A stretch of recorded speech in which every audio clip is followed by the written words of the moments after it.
Urinary tract infection बुनियादी तौर पे पेशाब के इन्फेक्शन को कहते हैं।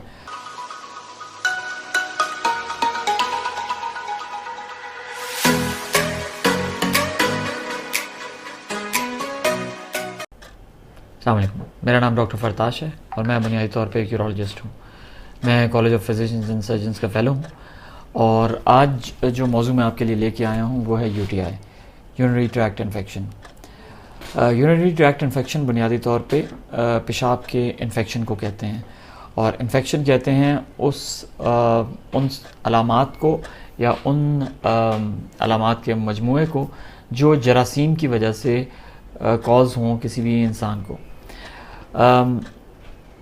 इन्फेक्शन को डिटर्मिन करना कि इस पेशेंट को इन्फेक्शन है या नहीं, वो हम क्लिनिकली टेस्ट करके कहते हैं।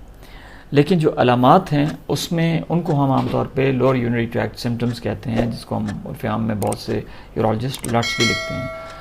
जो लट्स हैं या जो अलामात हैं जिससे आपको पता चलता है कि प्रॉबली शायद आपको यूरिनरी ट्रैक्ट इन्फेक्शन है, वो पेशाब का बार बार आना, पेशाब की में जलन होना, पेशाब का रुक रुक के आना, पेशाब के लिए जल्दी करने पड़ना, पेशाब कंट्रोल ना होना या कपड़ों में निकल जाना, पेशाब की धार कमज़ोर होना, पेशाब जब आप करके वापस आएँ तो लगे कि आपका पेशाब पूरी तरह निकला नहीं, या पेशाब की धार बिल्कुल ना बनना। ये तमाम अलामात हैं जिससे हमें थोड़ा बहुत अंदाज़ा होता है कि मरीज़ को यूटीआई है।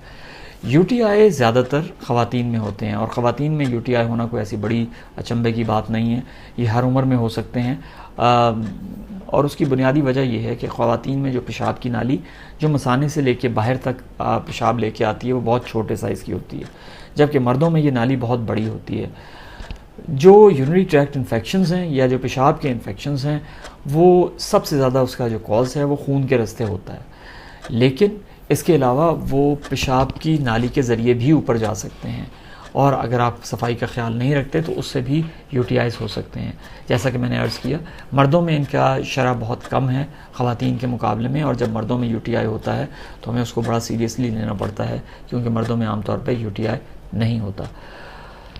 अगर आपको बार बार उठना पड़ रहा है और जल्दी करनी पड़ रही है और ये तमाम चीज़ें आपकी जो अलामात जिस तरह मैंने पहले बताई हैं वो हो रही हैं, तो मेरा आपको मशवरा होगा कि आप किसी यूरोलॉजिस्ट को या अपने फिजिशियन को ज़रूर दिखाएं।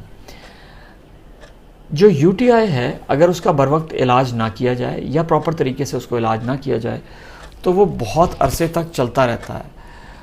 बिलअमूम जब मेरे पास मरीज़ा या ख़वातीन आती हैं तो वो ये सिम्टम्स लेके आती हैं और कहती हैं, डॉक्टर साहब हमें ये सिम्टम्स थे, हमें ये अलामात थी, हम डॉक्टर के पास गए, हमने दवाइयाँ खाईं, फिर कुछ अर्से के लिए उस अलामात ठीक हो गई, फिर हमें दोबारा डॉक्टर के पास जाना पड़ा, फिर हम वहाँ से उठ के एक और डॉक्टर के पास गए।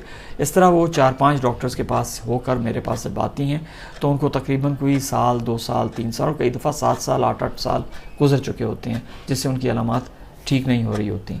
बहुत सी मरीज़ाएँ ऐसी होती हैं जिनका पेशाब पूरी तरह खारिज नहीं होता, जिसकी वजह से उनको बार बार यूटीआई का मर्ज़ लाहक हो रहा होता है। यूरिनरी ट्रैक्ट इन्फेक्शन में जो कॉमनेस्ट ऑर्गेनिज्म है वो इकोलाई है। मतलब इकोलाई एक बैक्टीरिया है, एक जरासीम है जिसका नाम इकोलाई है और वो यूटीआई का कॉज बनता है, यूरिनरी ट्रैक्ट इन्फेक्शन का कॉज बनता है। सबसे पहले हमें ये मालूम करना होता है कि ये कौन सा जरासीम है जिसकी वजह से आपको ये अलामात हुई। दूसरी चीज़ ये है कि ये जरासीम कौन सी दवाई से मरता है। वगरना होता ये है कि जब आप किसी डॉक्टर के पास जाते हैं, और ये गलत प्रैक्टिस है जो हमारे मुल्क में राइज है कि आप किसी डॉक्टर के पास गए, उन्होंने कहा अच्छा आपको ये अलामात हैं और आपको दवाई और एंटीबायोटिक्स लिख दी, वो एंटीबायोटिक्स आपने खाई, आपको कुछ आराम आया, उसके बाद आप दोबारा किसी और डॉक्टर के पास गए, उन्होंने फिर एंटीबायोटिक्स लिख दी। लिहाजा इसकी मुकम्मल तौर पर तहकीकात करना बहुत ज़रूरी है कि ये कौन सा जरासीम से है और किस जरासीम की वजह से ये हो रहा है और कौन सा एंटीबायोटिक है, कौन सी दवाई है जिससे ये ख़त्म होंगे। याद रखें, आपको पेशाब में जो इन्फेक्शन हो रहा है वो समटाइम्स किसी पत्थर की वजह से भी हो सकता है जो गुर्दे में हो और उसमें गुर्दे का भी इन्फेक्शन हो और जरासीम उसमें छुपा बैठे हुए हों और वो इसका बायस बन रहे हों कि आपको बार बार यूटीआई हो रहे हों। मर्दों में जो यूटीआई है वो उसमें बहुत से जो रीज़न्स होते हैं वो आमतौर पे ऑब्स्ट्रक्टिव हो सकते हैं, यानी पेशाब आपका पूरी तरह निकल ही ना रहा हो। मेरे पास जो मरीज़ आते हैं आमतौर पे यूटीआई के साथ वो अधेड़ उम्र या 50 साल से ज़्यादा के होते हैं।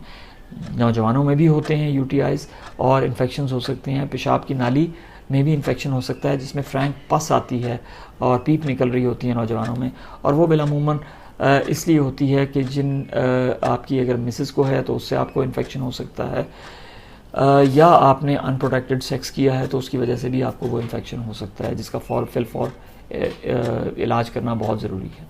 अगर मर्दों में यूटीआई हुआ है तो उनकी हमें बाकायदा तफसीली तहकीकात करनी पड़ती हैं, जिसमें अल्ट्रासाउंड भी है और समटाइम्स और भी टेस्ट हैं। जो उधेड़ उम्र के लोग हैं उनमें हमें ये मालूम करना पड़ता है कि ये प्रोस्टेट की वजह से वो इन्फेक्शंस हो रहे हैं, पेशाब की नाली तंग हुई हुई है, क्या इनका पेशाब पूरी तरह खारिज हो रहा है, और ये इन्फेक्शंस कब से चल रहे हैं। यूटीआईज़ की अलामात में समटाइम्स मरीज़ को निचले हिस्से में दर्द होता है, समटाइम्स वो दर्द नीचे से उठ के ऊपर तक जा रहा होता है, और जिस तरह मैंने अर्ज़ किया कि बाकी पेशाब की अलामात भी साथ होती हैं। यूटीआईज़ के लिए प्रिवेंट करने के लिए आपको क्या करना है, अगेन आपको पानी ज़्यादा पीना इस्तेमाल करना है। मैं ख़वातीन को कहता हूँ कि अगर आप लीमू निचोड़ेंगी पानी में तो वो आपके लिए ज़्यादा बेहतर है बनिस्बत कि आप ज़्यादा पानी पिएँ।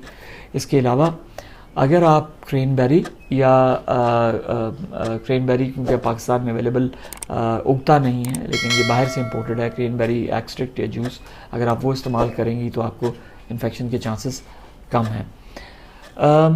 ख़वातीन में बिलखुसूस जो मैं चीज़ बताता हूँ उनको वो ये है कि अगर आपको यूटीआई बार बार हो रहा है तो 3-4 चीज़ें आपने लाजमी तौर पे करनी है। एक तो अगर आपके घर मुस्लिम शावर है तो आप वो मुस्लिम शावर पीछे से इस्तेमाल मत करें, मतलब लेके उसको सफाई के लिए पीछे की तरफ से मत जाए, सामने से लेके जाएं ताकि पानी पीछे की तरफ जाए, पीछे से आगे मत आए। दूसरी चीज़ ये है कि जब आप वॉशरूम से या कमोड से पेशाब करके फ़ारिग हों तो अच्छी तरह से खुश्क करें अपने आप को, वो भी आगे से पीछे से खुश्क करना है, पीछे से आगे खुश्क नहीं करना। और तीसरी चीज़ ये है कि जब आप अपने ख़ावंद से मुबाशरत करें या आप सेक्स करें तो आप फ़ौरन उसके बाद वॉशरूम जाएं ताकि आपको यूटीआई के इंसिडेंसेस कम से कम हों। अगेन अगर आपको अलामात बार बार हो रही हैं तो काइंडली आप किसी अपने यूरोलॉजिस्ट या नियर बाई यूरोलॉजिस्ट या अच्छे फिजिशियन से रब्ता करें ताकि आपकी बाकायदा तशख़ीस और इलाज हो सके। मैं फिर कह रहा हूँ क्योंकि अगर ये लिंगर ऑन करता रहें, अगर ये यूटीआई या पेशाब में इन्फेक्शन देर तक चलते रहें तो आपको उसमें शदीद अलामात हो सकती हैं। आपका बहुत बहुत शुक्रिया। Thank you.